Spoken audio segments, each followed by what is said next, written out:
Hello guys, আপনারা সবাই কেমন আছেন? শুকুর আলহামদুলিল্লাহ, আমিও ভালো আছি। তো আমি হচ্ছি সেই মানুষটি যে মানুষটি বারবার ধোঁকা খেয়েছি আর ভেঙে মুচড়ে পড়ে গিয়েছি। তারপর কি ঘুরে দাঁড়ানোর চেষ্টা করেছি। তো আমি কিন্তু মাঝে মধ্যেই ঘরের লক্ষ্মী হতে চাই। আর লক্ষ্মী হওয়ার জন্য দেখেন অল্প একটু চিকেন নিয়ে আজকে আমি আমার পরিবারের সবার জন্য কিছু কাবাব তৈরি করে নেব। আর যে এটা খেতে এতটাই দুর্দান্ত হয় সেটা আমি বলেই বুঝাতে পারবো না। আর খুবই লোভনীয়। আপনারা দেখতেই পারবেন যখন এটা মাখাবো তখন মনে হবে যে কাবাবটা তৈরি করার আগে আমরা খেয়ে ফেলি। আসলে প্রত্যেকটা মেয়েই চায় পরিবারের সবার একদম নয়নের মণি হয়ে থাকতে, আর বউ হলে ঘরের লক্ষ্মী হয়ে থাকতে। তো আমিও কি চেষ্টা করি মাঝে মধ্যে একটু লক্ষ্মী হয়ে থাকার জন্য। তো সেজন্যই কিন্তু আমি মাঝে মধ্যে বিভিন্ন ধরনের রেসিপি তৈরি করে থাকি অল্প উপকরণ দিয়ে, অল্প অল্প সবকিছু দিয়ে, যাতে করে বলে যে আমার বউ অনেক লক্ষ্মী, সে অল্প অল্প কিছু দিয়ে অনেক ভালো ভালো কিছু তৈরি করে ফেলে। তো আসলে কি মানে প্রত্যেকটা মেয়েই চায়। আর বাবার বাড়িতে আমরা মেয়েরা যেমনই থাকি না কেন, শ্বশুর বাড়িতে সবসময় নিজেকে ওরকম ভাবেই চেষ্টা করি। তো মাঝে মধ্যে পরিস্থিতির কারণে আমরা মেয়েরা খারাপ হয়ে যায়। অনেক সময় চেষ্টা করি যে নায়িকা শাবনার মতো হব।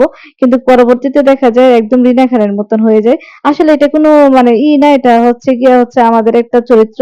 তো চরিত্রটা যেমন হোক না কেন চেষ্টা করি সবসময় ভালো রাখার জন্য। তো আমি এখানে কিছু কাঁচামরিচ, ধনিয়া পাতা, লেবু-টেবু কুচায় টুচায় নিতেছি।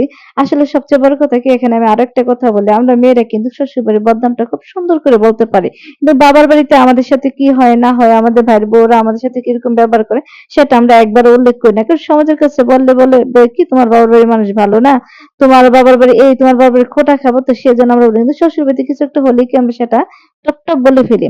আর সবচেয়ে বড় কথা হচ্ছে কি, টাকা এমন একটা জিনিস, আপনার বাবার বাড়িতে আপনি সম্মান পাবেন কখন জানেন? যখন আপনার স্বামীর অনেক টাকা থাকবে তখন আপনার বাবার বাড়িতে আপনি সম্মান পাবেন। যেমন আপনার মা হোক, আপনার ভাই বোন হোক, আপনার ভাইয়ের বউ হোক, সবাই। আপনারা যদি ৫ বোন হন, ৫ বোনের মধ্যে যদি আপনাদের কোনো বোনের যদি টাকা অল্প থাকে তাহলেই আপনারা বুঝতে পারবেন সেই বোনের স্বামীকে কিভাবে কোন নজরে দেখে। আর যার স্বামীর টাকা বেশি, একটু পাওয়ারও বেশি, তাকে একটু বেশি আপ্যায়ন করে। আর আপনার বাচ্চাকে আপনার বাবার বাড়িতে একটা ডিম ভাইজা খাওয়াইতে গেলেও কি ১০ বার চিন্তা করবে যে তার স্বামীর টাকা নাই, তার বাচ্চাকে একটা ডিম ভেজে খাওয়াবো। আর যে বোনের স্বামীর টাকা আছে সে বোনের বাচ্চাদেরকে আপ্যায়ন একটু বেশি করবে। সবার ক্ষেত্রে এটা, শুধু আমার ক্ষেত্রে না। আবার আমার জীবনের সাথে আপনারা কিন্তু গুলিয়ে নিবেন না। আসলে বাস্তব জীবনে যেটা ঘটে আমি শুধু সেটাই বলার চেষ্টা করতেছি। তো এখানে দেখেন আমি একটু লেবু চিপে দিতেছি এর মধ্যে। আর এটা লেবুটা চিপে দিলে এত সুন্দর একটা ফ্লেভার আসে যেটা বলার মতন ভাষাই নেই। আর এটাকে দেখেন মাখার মধ্যে কতটা লোভনীয় হয়ে গেছে, আর খেতে এতটাই দুর্দান্ত হয় যেটা আমি আপনাদেরকে ভাষায় প্রকাশ করে বলতে পারতেছি না। আপনারা কিন্তু দেখতেই আছেন কিভাবে আমি তৈরি করতেছি।